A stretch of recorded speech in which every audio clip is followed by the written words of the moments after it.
warahmatullahi wabarakatuh. Kami dari kelompok 1 yang beranggotakan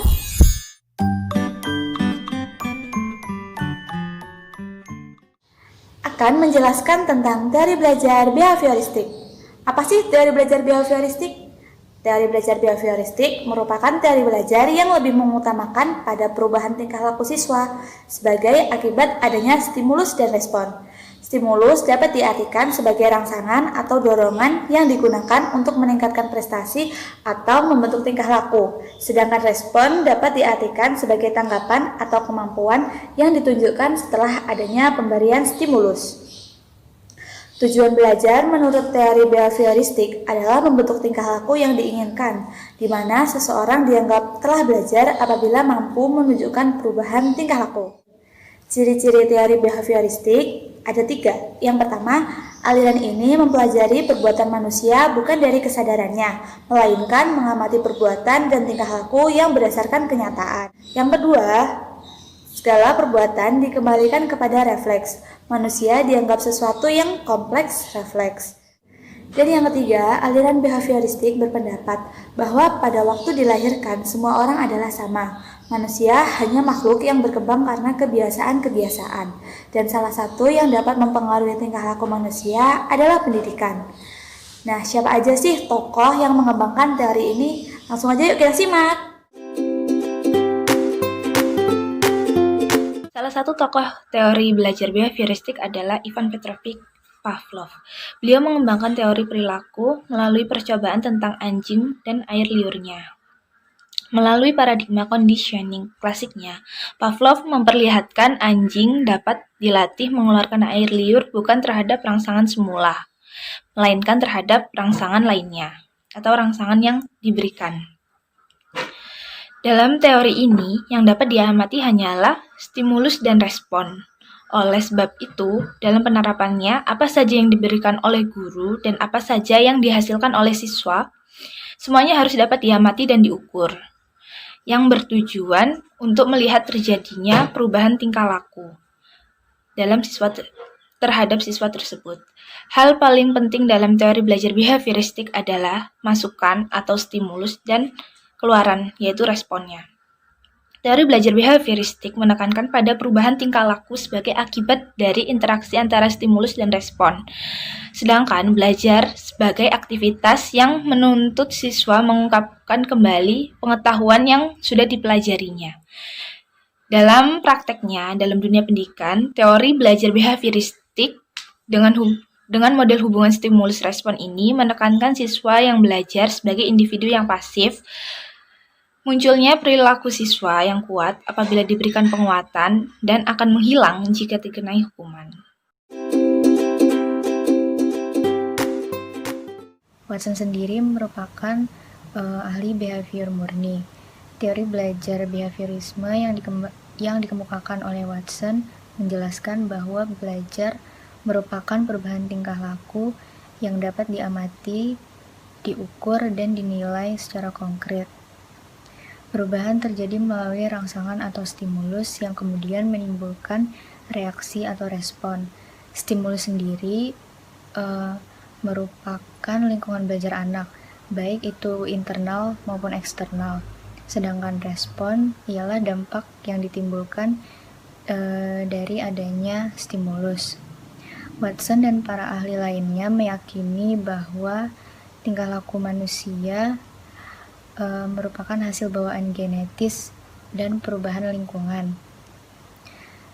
Tingkah laku manusia dikendalikan oleh kekuatan-kekuatan yang tidak rasional dan pengaruh lingkungan yang dapat memanipulasi dan membentuk tingkah laku manusia itu sendiri. Watson melakukan percobaan kepada bayi berumur 11 bulan yang bernama Albert. Ia melakukan percobaan menggunakan palu dan lempengan besi. Albert diletakkan di sebuah ruangan, kemudian dilepaskan seekor tikus dalam ruangan tersebut.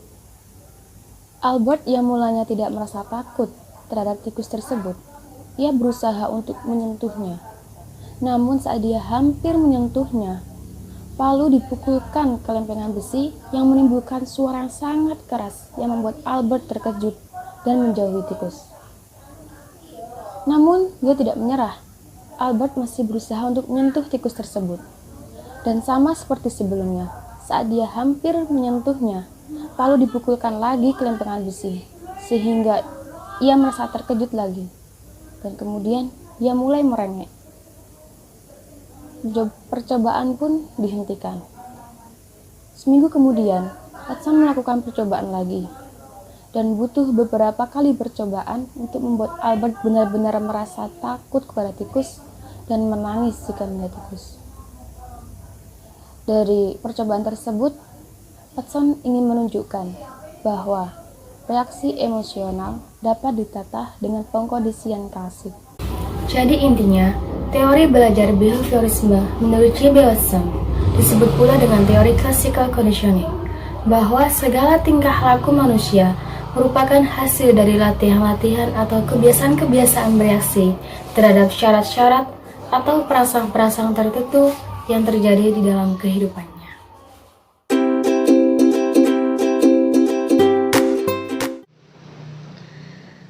Selanjutnya, terdapat teori belajar behavioristik menurut Guthrie. Terdapat teori contiguous conditioning dari Guthrie. Menurut teori ini, belajar itu adalah suatu proses perubahan yang terjadi karena adanya syarat-syarat atau conditions yang kemudian menimbulkan respons.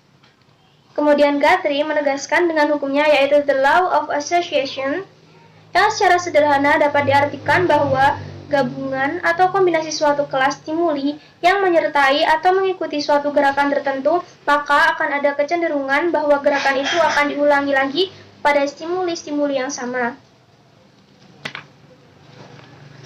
Kemudian pandangan Guthrie tentang motivasi, lupa, hukuman, niat, dan transfer training. Yang pertama adalah lupa. Jadi, menurut Guthrie, lupa pasti melibatkan proses belajar baru. Pendapatnya adalah bahwa setiap kali mempelajari hal yang baru, maka proses itu akan menghambat sesuatu yang lama. Dengan kata lain, lupa disebabkan oleh intervensi. Tak ada intervensi, maka lupa tidak akan terjadi. Yang kedua adalah hukuman. Menurut Guthrie, hukuman bekerja baik bukan karena rasa sakit yang dialami oleh individu terhukum, tetapi karena hukuman akan mengubah cara individu merespons stimuli tertentu. Yang ketiga adalah motivasi. Motivasi oleh Guthrie dikatakan maintaining stimuli atau stimuli yang mempertahankan, yang menjaga organisme tetap aktif sampai tujuan tersebut tercapai. Misalnya adalah rasa lapar. Rasa lapar menghasilkan stimuli internal yang akan terus ada sampai makanan tersebut dikonsumsi. Ketika makanan diperoleh, maintaining stimuli akan hilang, dan karenanya kondisi yang menstimulasi telah berubah. Misalnya, seorang siswa yang mendapat nilai jelek setelah ulangan, guru tidak boleh memarahinya. Menurut Guthrie, guru seharusnya memberi dorongan agar siswa tersebut lebih belajar dengan rajin lagi. Kemudian yang keempat adalah niat. Niat merupakan respons yang dikondisikan ke maintaining stimuli atau dinamakan dengan intentions, yang berarti niat. Respon tersebut dinamakan niat karena maintaining stimuli dari dorongan biasanya yang berlangsung selama periode tertentu. Kemudian yang terakhir adalah transfer training. Menurut Guthrie, pada dasarnya seseorang akan menunjukkan proses yang sesuai dengan stimuli jika pada kondisi yang sama. Satu-satunya hukum belajar adalah hukum kontiguitas yang menyatakan bahwa ketika dua kejadian terjadi bersama, maka keduanya akan dipelajari. Berikut merupakan metode yang digunakan Guthrie dalam mengubah tingkah laku. Yang pertama, metode reaksi berlawanan. Metode ini menganggap manusia adalah suatu organisme yang selalu mereaksi kepada stimulus-stimulus tertentu. Contohnya, murid yang merasa ketakutan saat disuruh gurunya untuk maju mengerjakan soal di papan tulis. Maka untuk menghilangkan rasa takut tersebut, guru bisa menyuruh murid tersebut secara terus-menerus untuk mengerjakan soal di papan tulis. 2. Metode membosankan. Hubungan antara stimulus dan reaksi yang buruk itu dibiarkan saja sampai pelakunya merasa bosan. Contohnya, siswa yang suka mengobrol dengan temannya saat pelajaran berlangsung. Guru dapat memberi efek jera dengan menyuruhnya berbicara secara terus-menerus selama jam pelajaran, sehingga siswa tersebut akan bosan dan berhenti dengan sendirinya. Ketiga, metode mengubah lingkungan. Dilakukan dengan cara memutus atau memisah antara stimulus dan reaksi yang buruk yang akan dihilangkan, yakni dengan mengubah stimulusnya. Contohnya, seorang siswa yang suka ramai di belakang kelas, untuk menghentikan kebiasaan ramai siswa tersebut, guru dapat memindahkan tempat duduknya di baris paling depan. Pendapat Guthrie tentang pendidikan. Guthrie menyarankan proses pendidikan dimulai dengan menyatakan tujuan, yakni menyatakan respon apa yang harus dibuat untuk stimuli.